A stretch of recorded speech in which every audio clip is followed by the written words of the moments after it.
আজি মই বনাবলৈ লৈছোঁ পটাৰ আগ। মই বজাৰৰ পৰা আনিলোঁ, আনি ধুনীয়াকৈ ধুই ল'লোঁ আৰু ধুই এইখিনি মই তিনি চাৰিডালকৈ লগ কৰি এটা এটাকৈ মই গাঁঠি দি ল'লোঁ। গাঁঠিটো ইমানো ভাল হোৱা নাই, ইমান ভালদৰে জনা নাই বাৰু, তথাপিতো দিছোঁ আৰু। এনেকৈ মই বনাম এতিয়া, আৰু এইখিনি বনাবলৈ একো বেলেগ একো যোগাৰ নালাগে। অকল কেৰাহীখন পাতি দিলোঁ আৰু তাত মই কলাখাৰ আছিলে, অকণমান কলাখাৰ দি দিলোঁ আৰু অকণমান নিমখ দি দিলোঁ আৰু এইখিনি মই ইয়াত বহাই দিলোঁ।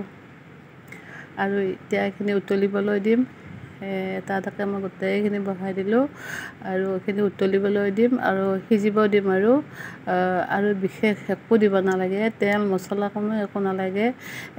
এনেদৰে বনাই খাই চাবচোন বাৰু, বহুত টেষ্টি হয়, ভাল লাগে খাই। এইটো বনোৱাৰ পদ্ধতি এইখিনিয়ে, মোৰ ফালৰ পৰা এইখিনিয়ে আৰু। এয়া মোৰ হৈ গ'ল, ধুনীয়াকৈ সিজিছে আৰু খাবলৈ বহুত টেষ্টি লাগে। আৰু মোৰ ভিডিঅ'টো চালে কেনেকুৱা পালে, নিশ্চয় ভাল পালে।